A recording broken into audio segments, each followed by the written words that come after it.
Welcome to Think Big with Dan and Qasim. Join hosts Dan Melnick and Qasim Masood as they explore big ideas, limitless possibilities, and engage with visionaries, entrepreneurs, and thought leaders who dare to dream big, get inspired, motivated, and find practical tips for personal growth. Think big, dream bigger, and ignite your potential. Welcome to the Think Big with Dan and Qasim. Today, our guest is Murat. Murat, Yilmaz, how are you doing today? I'm good, thank you, Qasim. How are you? Awesome. I'm doing really well, thank you. So, would you let us know where you live and what you do? Oh, I currently live in New Jersey, very close to the river and basically on the other side of Manhattan. Moved here during the pandemic. Before this, we lived in Manhattan the whole time, pretty much since first came to this country. Continue my education. I had just finished college in Turkey, and I went to grad school. I did an MBA in business, general business mainly, not really any concentration, just regular business. And yeah, I own a coffee shop right now in Hell's Kitchen on the west side. Commuting there from here is very easy for me. It's actually much easier than commuting from the east side of Manhattan where I used to live. It's a much faster, maybe a little longer in terms of distance, but much faster travel usually. Well, I joined the workforce after I graduated grad school, done an internship at a market research firm for a while, and then I applied for a job basically at a PR firm, mainly representing European clients, German clients. I speak German too. I was born in Germany. I grew up there. I worked in PR and communications for about 10 years, 10, 11 years maybe. And then something got to me. I kept on going to coffee shops on the weekends in my free times. And it was just around the time when, third wave coffee shops were becoming very popular, slowly, but surely. Very popular in Brooklyn especially, and some in the city, but mainly in Brooklyn actually, which is considered the coffee mecca of New York. And since I was a child, I was always somehow involved in coffee conversations around my family. Whenever my parents would travel to Germany for a few weeks to see my sister, time when they would come back, people would ask them, "Can you bring us some coffee?" My parents are all both coffee drinkers, even though Turks drink a lot of tea, besides Turkish coffee as well, actually. But we drink Turkish coffee after breakfast, maybe after dinner. But throughout the whole day, we drink tea. We drink black tea. And my parents never really tea. They always had filtered coffee. Filter coffee meaning my mom would do pour-overs pretty much. She had a plastic filter and her, paper filters. She had a grinder. She would, buy fresh coffee from a roaster in Germany back then when I was a child. And then she did the same in Turkey. She would always bring like a whole luggage full of coffee to Turkey and drink that until they would go back again, because at that time it wasn't really easy to find decent coffee in Turkey besides Turkish coffee, which is like Lebanese, Brazilian type of like fresh, like very finely ground coffee. You couldn't really find whole bean coffee. Yeah. So I grew up always around these conversations of coffee. Oh, we need more coffee.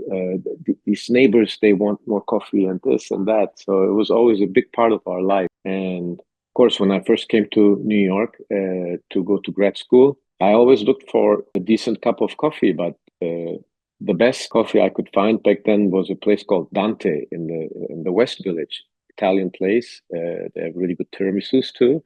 But that was the only place I would really enjoy a cup of coffee. And maybe twice or three times a week, I would actually walk from the East Village all the way to the West Side just to get that one cup of coffee that I could enjoy, and then over time, as I said, when specialty coffee shops started opening up everywhere, popping up, I was very happy, and I would just love it.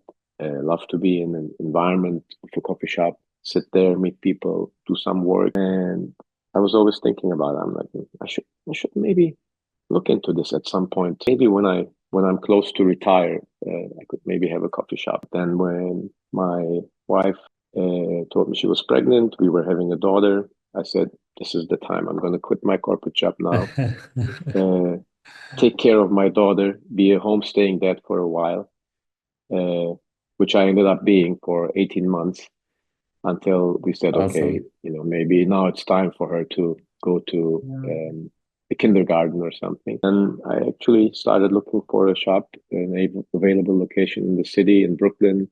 I found one in Hell's Kitchen. I liked it and I did it.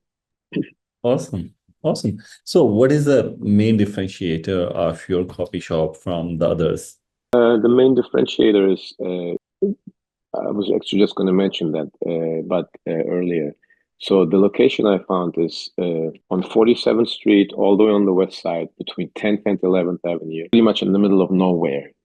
Very little foot traffic, but I know I am a communicator. I like to, meet people. I like to talk to people. When people told me this is not a great location, there's very little foot traffic here, I told them, well, that gives me time to speak to every customer. It won't be a super busy location.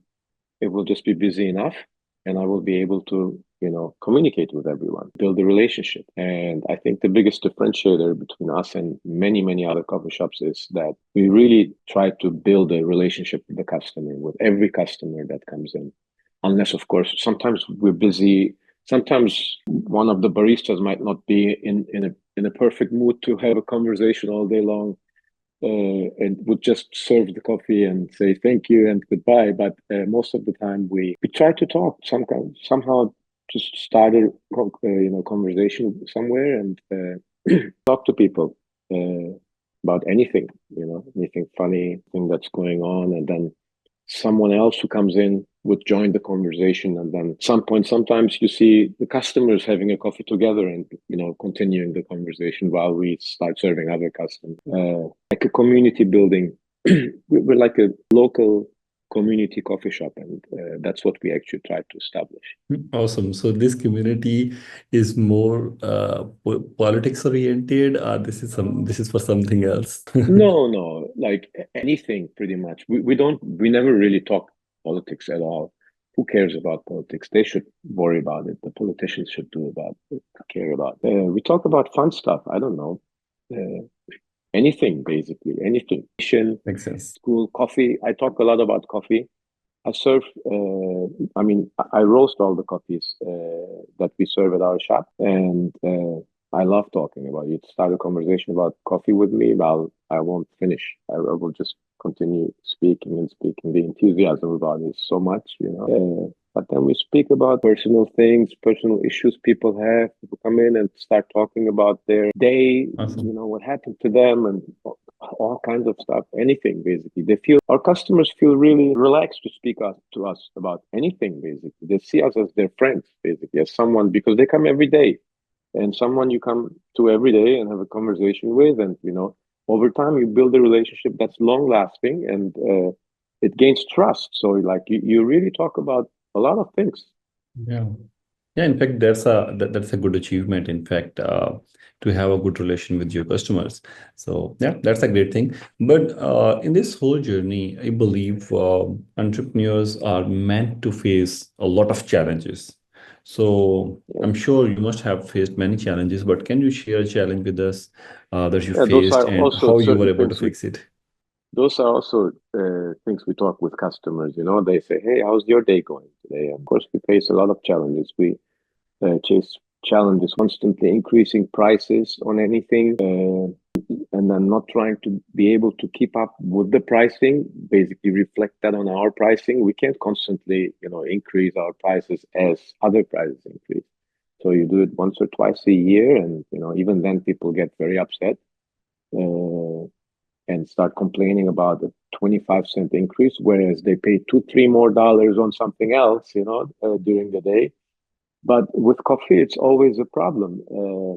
When I strongly believe people should realize that for many years in the coffee industry, we've paid very little to the actual farmers, coffee farmers all around the world. They were just given such a small amount for their really, really hard work.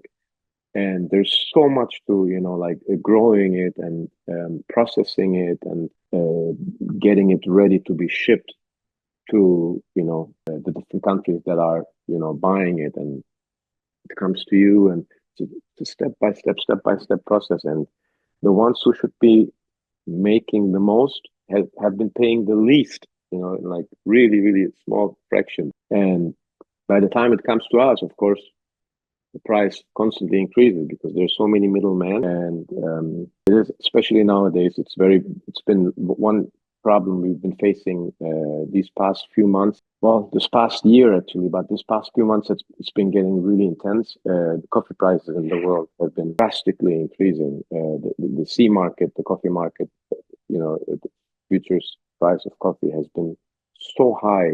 It's at an all-time high right now, and we cannot reflect that on our regular pricing.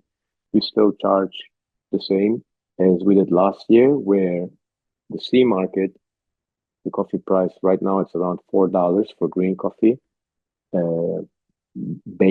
level price.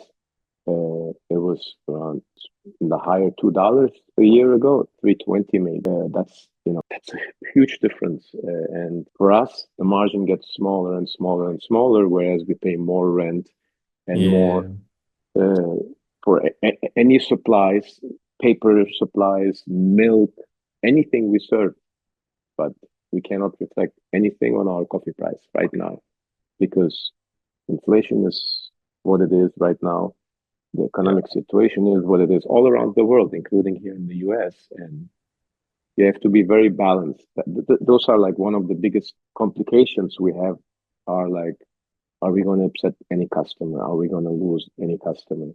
Are people going to be upset at us? And again, being a small coffee shop like that with already very little foot traffic, relying on lots of local customer with high retention rates, you lose one customer, you lose that customer for a whole year, basically. So trying to balance everything is very difficult. Getting the deliveries on time, getting the right delivery. Basically, you order something and then you get something completely different. Now you have to call back, send it back, those are the type of things that you deal with every day. It sounds maybe people would probably say, so what's the big deal? You just send it back. No, it's a big deal, actually. You have to call, you have to, there is a lot of little things to it, and sometimes you don't have the time to do it. You want to focus on something else. And Yeah, exactly. So in terms of delivery, how you are getting the orders? You are getting orders online, you are getting orders from sort of DoorDash most or web.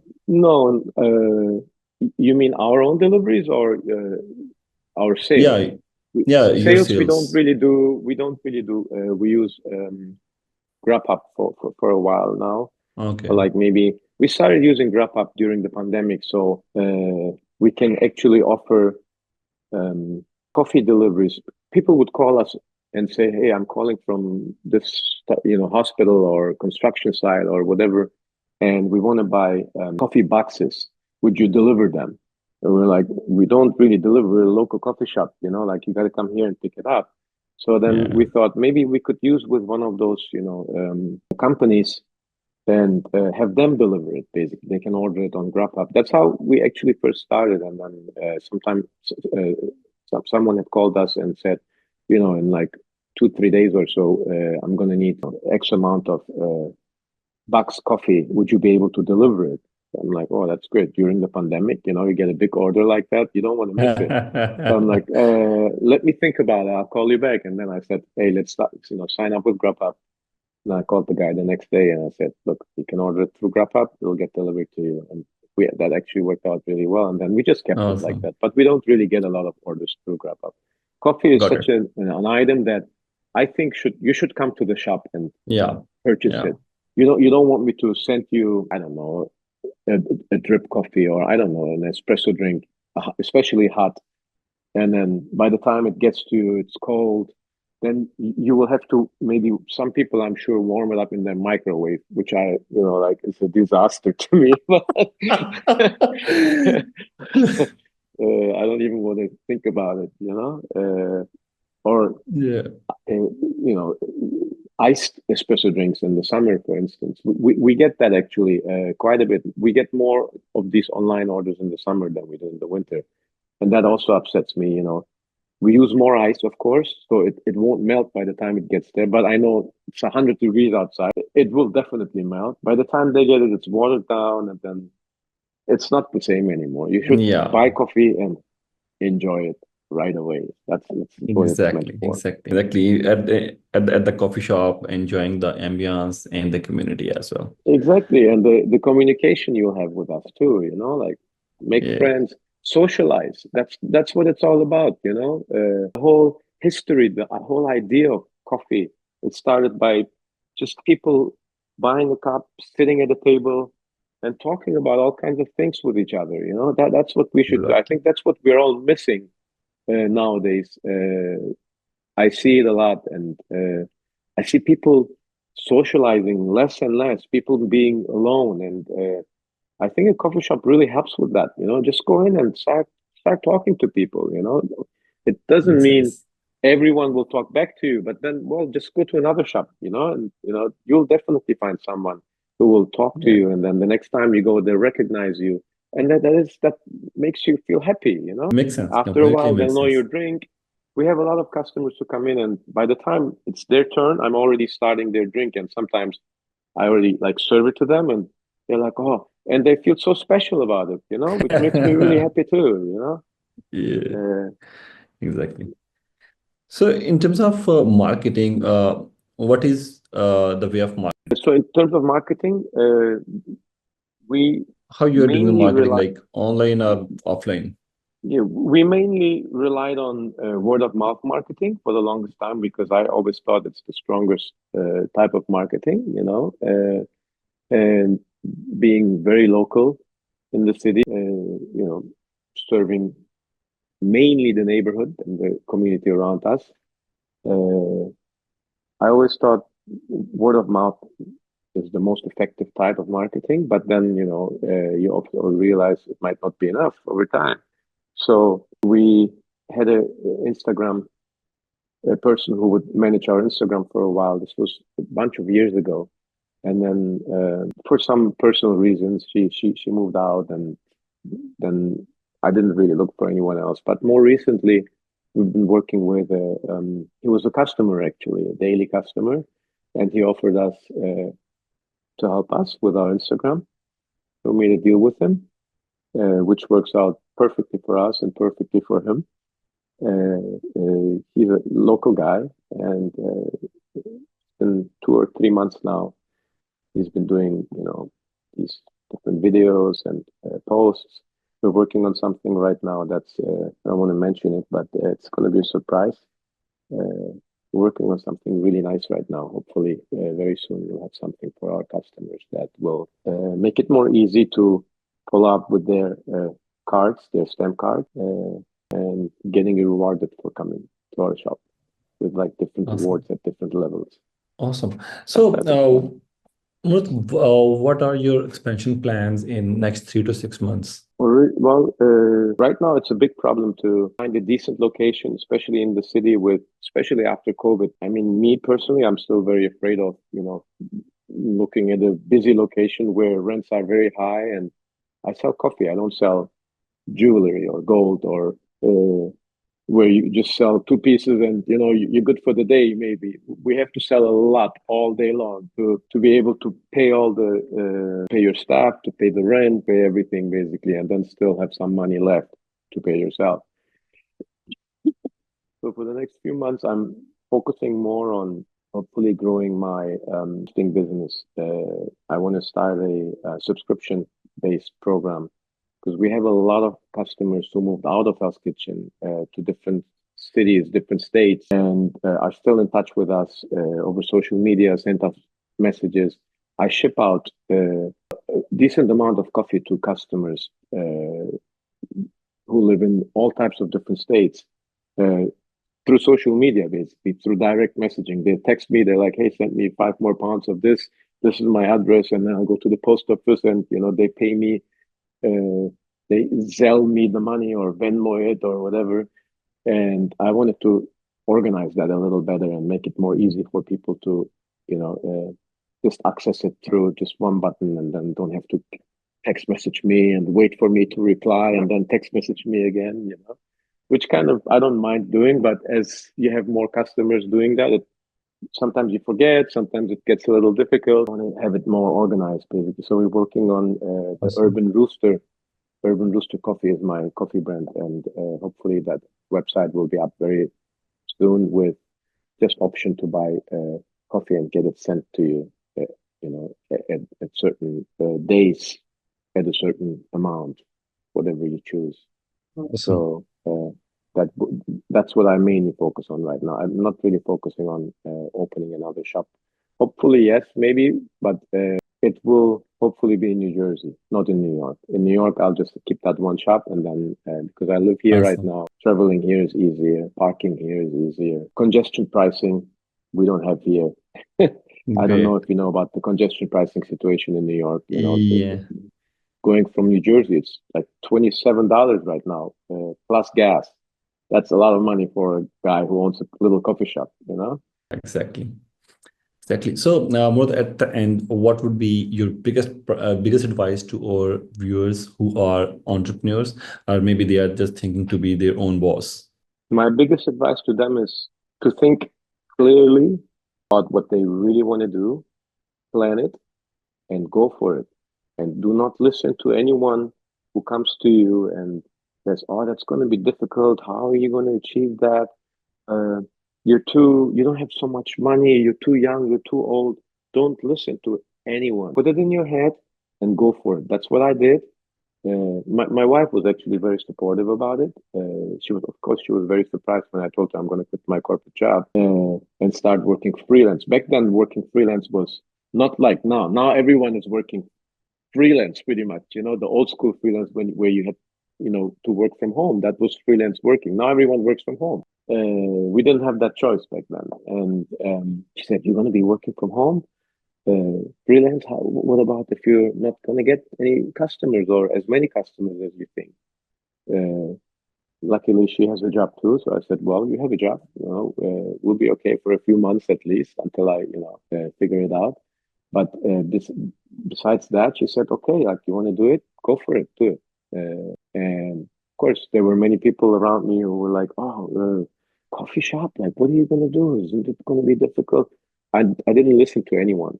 I just, closed my eyes and like, put my glasses on like this and just looked straight ahead and did it.